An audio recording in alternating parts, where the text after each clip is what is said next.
Hi, and welcome to Spooky Owls. My name's David Saunderson, and today we're talking to David Phillips from the Torbay Investigators of the Paranormal. How are you, David?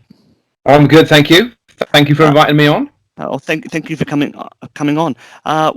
We met in the Spooky Isles Ghosts and Hauntings Facebook group, and you were talking about some of your experiences, and I thought people would love to hear some of your experiences, considering that you've been a paranormal investigator with TIP, which is what the Right. Torbay Investigators Paranormal are called. You've been doing it for Yeah, 25 years. That's 25 a years. long time. It is indeed nearly half. Well, yeah, nearly half of my life. And Yeah. how did that come about? Well, I've always been had an interest in paranormal and weird stuff. When I was a kid, we'd go on family holidays to Wales and Cornwall and what have you.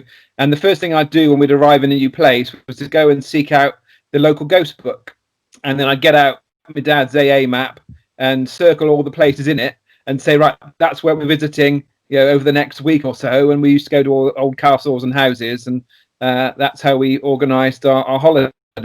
And then in 1987, I graduated after 3 years of drama school. I got my first job in Paynton at the Palace Avenue Theatre. I did a summer season there. And again, one of my first jobs when I had a free time was to go and find the local ghost book and put a ring round all the places of interest on my map. And I was gobsmacked to find that I'd landed on the doorstep of Berry Pomeroy Castle, one of the most infamous haunted castles in England. And I was sort of hooked. And the first free Saturday we had, I took members of the company with me up onto Dartmoor, which is another love of my life. And we went for a walk-up Sharpie tour, went for a meal in the Foxtor Cafe in Princetown, and then when it was dark, walked down the long windy lane to Berry Pomeroy Castle, where I had my first glimpse of the haunted ruins. And I've been going there many times since. And we were one of the last groups that were allowed in by English Heritage to do an all-nighter before they decided that they didn't have any ghosts anymore, and it was not something they were interested in. Which obviously How long ago was other that? people didn't. How long ago was Oh that? God. About 15 years ago now. It's Okay, so a long time quite ago. quite a time. Yeah, because before then they were doing like ghost hunts and stuff, and a good friend of mine, Kathy, was one of their guides, and that's how we met her during our night there, and we've been mates ever since. Well, that's great. And it's just ridiculous that you can suddenly say, right, sorry, no such thing as ghosts in the castle, go away. Unfortunately, because it's a ruin, there's a low wall that people just hop over and just go in and help themselves. Security there is not brilliant. And it's like all the money they're losing. If they just sort of, organise proper events again, they'd make a mint out of it. But no, they're in denial. So Okay. nothing Well, much you can you've do. been doing this for 25 years now. I was going to say the paranormal world has changed quite a lot in that time. We've had Most Oh Haunted yeah. and a lot of the Oh paranormal reality shows God. go on since then. Can you Yeah. remind us what life was like doing paranormal investigations back in say 1995? Well, there was not much about. I mean, we set up. We started having Monday nights out. Myself and my friends David and Adrian. We'd go to the local pub, play pool and darts, and our conversations just turned always to weird stuff. And back in those days, you had X-Files at its height. You had load of UFO and ghost magazines, and I'd just buy them all. And we'd sit and read them and discuss them in the pub. And then after a couple of years, a few friends would come and join us. But then after a few years, I thought, well, let's open it up. Let's see if anybody else locally wants to come and have a chat. So I put an advert in the local paper. It cost me £52, and I always say it's the best £52 I ever spent, because that was a bank holiday weekend, the May bank holiday in '95. So 99 it was. 95 we set up. 99 was when we went public, and we had streams of people would come in on a regular basis every Monday night, come and sit with us and chat and share stories, and we'd go on investigations. They would join in, and just be quite happy to let you go in and for free. Wouldn't charge you anything. And we did some outdoor stuff and a few indoor things. and then along came Most Haunted, and it just all changed because they realised there was money to be made, because Most Haunted obviously paid through the nose to have access and do all their filming. And so these places then said, well, if we can get money out of it, then that's what we'll do. And a lot of other groups set up, and they were willing to pay. And because we hadn't had that sort of competition before, I kind of said, well, I'm not prepared to pay. I don't see why I have to pay to sit around in the dark for a few hours and people making money out of me. That's not what I'm in it for. So we didn't stop doing what we were doing, but it just was not as much fun, when everybody else was wanting money for it. How do you describe your what were you doing back then, like in those days? Like, what were your investigations like if you weren't sitting around in the dark?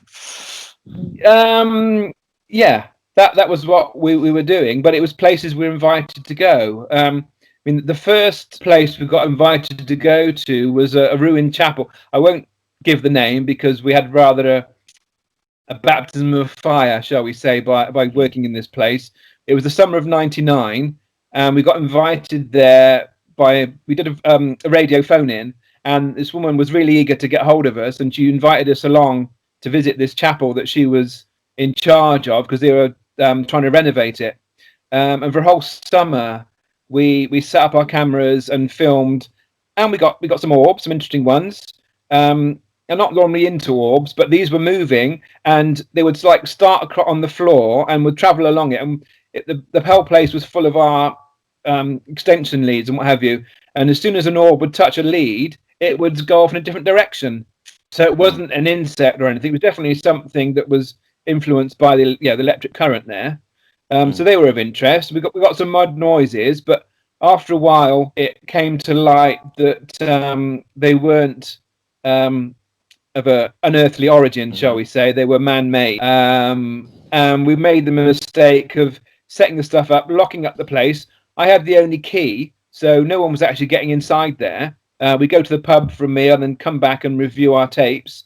And there'd be all these weird sounds. And eventually we set up a sting operation and found out that this woman who had invited us was actually making them by going outside and ringing bells and scratching on the windows and stuff. And we were, hoaxed, basically. But there was a rather sad reason for her doing it. So, no one, wasn't done viciously. And that was a bit of a learning curve. So after then, every time we set cameras up, we stayed with it and we would watch it live. And after a while, that got a bit boring, just sitting around in the dark. We'd get a few odd things of interest, but I had a lot of mediums in the group, and they were coming with us and picking up messages and speaking to spirit. And I thought, well, that's a bit more fun than what we're doing. And so I started to concentrate more on that. And I would film them, and then they'd take notes. And after they'd all sort of studied the building, they'd all get together and swap notes. And where they started to agree, then there was obviously something there of interest. So we knew we were onto something, and that's how we've kind of developed. I was never into gadgets and stuff. Sorry, David. You don't claim to have any kind of medium qualities yourself, though, do you? I'm intuitive. I kind of get a gut instinct when I'm trying to understand someone's problem. Using my sort of years of experience, I can kind of work out what's going on, and usually when I'm saying something that I feel is truthful, then my eyes well up and I sort of tears come to my eyes, and that's my sign that I'm onto something. And then if the mediums, I agree with what they're getting, then it's rubbing off on me, shall we say? I wouldn't say I was a medium, but the more you work with them, then the more intuitive you become, I think. Sorry, I interrupted you. You were saying you don't use gadgets. You're not really into those kind of things. I've never been into using gadgets. We don't do seances or Ouija boards or stuff like that. It's always just been the cameras and what we can see and hear for ourselves, and then the mediums come into it. So they're my equipment, really. Is my friends that have got the gift. and we could do that day or night. We don't have to be sitting around in the dark anymore. And we've had some quite interesting experiences going to people's homes. There's something quite, well, it's a bit weird, really, but it's nothing quite like going to someone's home and reducing them to tears by telling them who they've got present in their homes. And 9 times out of 10, it's usually someone that's known to them, a relative or a close friend. And because obviously spirit can't communicate, they can't, speak, or they can't touch you. They do other things, like they'll move things around, they'll interfere with electrical equipment, and which someone that's not into that sort of thing can be quite scary. And a lot of people think that it's bad spirits that are present, whereas what it is just a frustrated spirit that's known to them that just wants to communicate again for whatever reason. And then when they get hold of myself, I bring my team along, and they communicate and pass on a message. And as I said, 9 times out of 10, it's usually someone that's known to them. And as soon as they realise that it's their, a grandparent or whatever, then the whole atmosphere changes for them. And no longer is it scary, and they don't want to get rid of them. So we've never really had to exorcise any spirits, because the people are happy to have them around their house, because they then know who it is. And so that's where we're at these days, is troubleshooting in people's homes, really. So that's more I'd say they were more fresh hauntings when they're in people's houses. But how do you find when you're like in Berry Pomeroy, or places that have don't quite have the word living anywhere attached to them, really? No, but again, it's, if there's a spirit present, then a medium can communicate, and that's what they do. We had one interesting experience in a pub at Torbay, the Church House Inn. The mediums picked up a presence in the pub, someone who died there, and they got a name, and we were able to go across the road into the churchyard, and they actually found the headstone of the person that they'd found in the pub. So again, it doesn't matter how old the building is, the spirit is still there, it's still relevant, and with a bit of research, we can get more details. And we had the most bizarre experience we've had doing one of these house visits was back in sort of the early days of us having visits to houses. But it started off in Dartmouth, and we had a request to look at a restaurant, and the owner invited us in, and a couple of us stayed overnight and set cameras up and spent a whole night there trying to capture stuff. But there was a few things we got, but nothing sort of stunning sort of thing. And then a few months afterwards, we'd heard that he'd been killed in a motorbike accident. And we thought, well, that's not going to come to anything now, which is quite sad. So we moved on. Fast forward many years, and I had a phone call from a family living in Paynton to say that the little boy was getting disturbed at night, and he was autistic, and they were finding him clawing at the back door to go outside in his pajamas, and they said he was being terrorized by what he referred to as Darth Vader, someone in a sort of black helmet, sort of breathing very heavily, and for quite a while it was bothering them. So they invited myself and my friend along, my medium friend Maya, and we spent an evening with the family. And we chatted with the mum and dad first, and then they brought the children in and the little boy that was being affected by it. And it was one of the cutest things. They were just sat on their sofa in their front room, and they put their hand up like they were at school to ask a question. It was so cute. Anyway, we were chatting, and unbeknownst to me, my friend Maya, she's a child of the 70s, a bit of a hippie, and she had a lot of biker friends. And over the years, she'd lost many of them in accidents and what have you. And they'd come to her, and they would give off what she called biker energy. But unbeknownst to me, when we got into the house, she'd got that energy, but there was no sign of a bike or helmets or anything like that to suggest that the family had a motorbike. And while we were talking, I got on the subject of Dartmouth, and she said, talk about that a bit more. So I told them, about our experience there and about the bloke who'd been killed in the accident, and they both looked at me gobsmacked, and they said, that was our friend. We were all, our family and his family were all going to up sticks and move to France to start new lives together when he was killed in the accident. So obviously their lives changed, and they were now in this house in Paignton where they didn't really plan on being, and obviously not as happy as they could have been.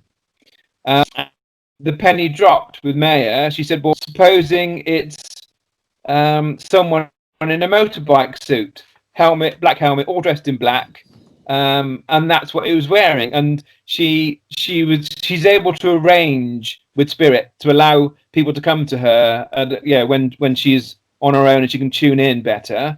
And basically, the guy identified himself, and all he wanted to do was apologize to his friends that he'd sort of changed their lives because he was killed in this accident, which. And it turned out from little messages that he gave to Maya that he had hay fever, and stupidly he'd taken over-the-counter medicine, which had made him a bit drowsy, and he'd gone off on his bike this day and just basically went head-on into a car. His wife was injured, who was riding pillion, and he was killed outright. And here he was arranging for us to meet his friends so he could pass on an apology. And I just sat there and I was just gobsmacked at what Mayor was saying and how it all made sense. It was brilliant. It was a really amazing evening. Okay. And there's a little postscript to that one, because Mayor always says to them, if there's anything else you want to add, then just come and see me. And this particular day, shortly after we'd had this visit, she was driving across Shoulden Bridge, and suddenly she realised there was nothing else around her, no other vehicles, just her going across this bridge. And this silver motorbike, overtook her with a guy on it wearing a silver all-in-one suit. And he's braked, so she had to sort of brake as well. And she glanced down at the number plate, and the number plate was the guy's name. And as soon as she clocked it, he was gone, and then there was traffic around her again. So he was obviously quite tuned in to spirit and was able to sort of manipulate us in that way to get his messages across. Okay. It seems like you've had some very interesting sort of experiences doing this. Well, there's that's the medium side of things, but I've had my own experience where I actually saw something. Okay. As I said, maybe being with mediums has rubbed off on me, because this was the start of an investigation we were doing at a place called Sawley Tunnel, which was an old adventure centre for kids, and part of it was a half-a-mile long abandoned railway tunnel that they called Spooky World. And we've been invited in to do a Meet the Ghostbusters session for kids and stuff, and they would allow us to have access to the tunnel at night, and we'd set up our own experiments and investigate in our own time. This one occasion, we were invited in, and I went into the owner's home. And as I walked in, standing in the hallway, I could see into their front room. And on the floor behind the sofa was what I thought was a discarded jumper. And then as I was looking at it, this little head raised up, and I could see it was a dog with long sort of floppy ears. And then as I looked, this cat came in, jumped over it, and settled down on the back of the sofa. And I just thought, well, that's family pets. That's fair enough. Walked in, and then already my friends were sat in front of the fire, and they were fussing over this big black Labrador. And after a while, I said, well, why aren't we making a fuss of your other dog? And the owners sort of looked at me a bit sad, and they said, well, we had another dog, but she died 10 days ago, and we've just buried her in the garden. So I said, well, what's this behind the sofa? And we looked, and there was nothing there. And they said that was her favourite place to lie. And they then showed me a picture of her, and that's what I'd seen. Except, weirdly, she was a black and white dog, but all the black bits were white, and the white bits were black, like I'd seen a negative. So that was a bit weird, but that's Is that the only time Definitely. is that the only time you've seen a spirit or ghost or something like? I've not seen anything in human form. I've seen other animals. There was one weird little encounter I had when I was up on the moors. I was just coming back from a day's walking along this path in the dark, walking past an old ruin that I was known to be haunted. And suddenly, out of the darkness, this sort of dog came towards me, and sort of sniffed around and then walked on past me. And I kept expecting to see the owner coming along, but no one appeared. So I carried on back to the car park, and there was a couple there that had obviously been walking dogs. And I said to them, "Has anybody lost a dog? I've just passed one on the path." And they said, "Well, a friend of ours, she has this dog that keeps following her dogs from home, and she's just gone to fetch her dog because it had run off." So as I was there talking to them, this woman came back with a dog, but it wasn't the one I'd seen. So no one could claim the dog that I'd seen, that was paying attention to me. And weirdly, it's by a place called the Hunter's Stone, which is all it's full of the names of all the old hunters of the local hunt, the leaders of the hunt. So there would have been dogs around there quite a lot in the past. So whether it was the spirit of one of those that was coming to say hello, I don't know. But yeah, again, a bit weird and very, animalistic. So I want to leave this conversation, but obviously I'd love to have more conversations with you in the future, because obviously with 25 years of experience as a paranormal investigator in Devon, you've probably got hundreds of stories to tell us. What is the one place in Devon that you think is the ideal ghost hunting spot, or spirit hunting, or paranormal investigation spot that you've experienced in your time? Well, everybody sort of thinks there's something at Berry Pomeroy. I mean, it's got a history of well-known hauntings, the Blue Lady, the White Lady, and what have you. And over the years at our meetings, we normally, when people come and see us, they've always got a story to tell about Berry Pomeroy. My friend Maya, her first visit there, she saw a figure up in one of the high windows, and she was wearing white. And she said, "Well, that's a bit of an odd color to wear on a day like this and get all messy." It was only when she walked into the shell of the building that she realized there was no way up to those high windows. So she reckoned she'd seen the White Lady on her first visit. And supposedly it's a portent of death. You see the White Lady, shortly after, you die, and she's still around to tell the tale. So it doesn't work on that score. And for myself, one of my first odd experiences there was gunfire. But it wasn't modern day guns. This was like volleys of shots, like you'd get from muskets, like a Civil War type thing. And there's no history of the place being attacked during any sort of war or anything. But just up the road in Newton Abbot, there's an old farmhouse called Dornerfield, and that was involved in a Civil War skirmish. They had cannonballs dug out of the wall there. So whether what I heard was a reenactment of that, and somehow the sound of it sort of came on the wind down the valley, I don't know. But I then heard it again on one of our nighttime visits. We're walking in the dark down the lane, and again the same volleys of shots sort of echoed in the distance. And there's no way it was modern gunfire. I mean, there are rifle ranges up on Dartmoor, and they do sometimes do night shoots there. But because I go to the moors a lot, I keep looking at their firing times, and I did check up that night, and there was nothing supposedly going on that night. So that's my claim to fame as far as Berry Pomeroy's ghosts go. That's pretty cool, though. Still, hearing ghostly gunfire is a particularly cool place. Now, obviously, you're in lockdown at the moment, but you previously you met at the Churston Manor court for all the time you've done that. When you get back there, can people come and see you? Because obviously there'll be people out there that love to talk to you about the ghosts of Devon and other spooky things. Yes, that's we're usually there every Monday night from about 8 o'clock onwards. People are more than welcome to come and sit and have a chat, and we'll swap stories and stuff. And the place has got its own stories, and we've had quite a few things happen to us there. We'll save that for another day, but we can show people the haunted spots in Churston. One other thing of interest, I've mentioned Dartmoor quite a bit.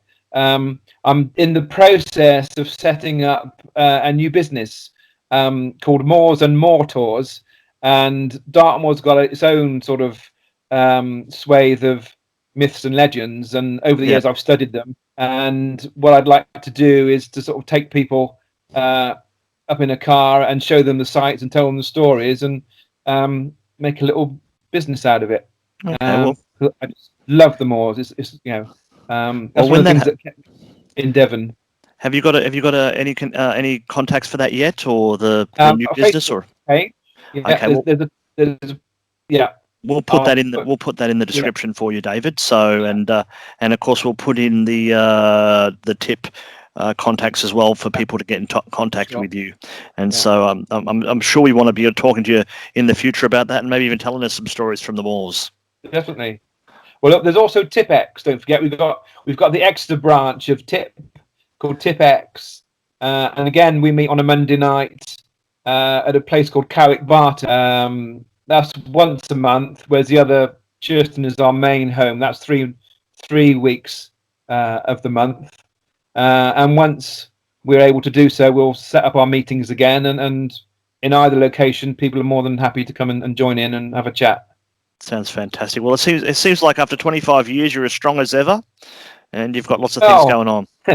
I am with lots to say. But we can still get a few people turning out on a Monday night. So yeah, and if this engenders a new generation, then you'll have done your job. Okay. All right. Well, thanks very much, David, and we look forward to talking to you again sometime. You're very welcome. See you. Bye-bye. Bye-bye.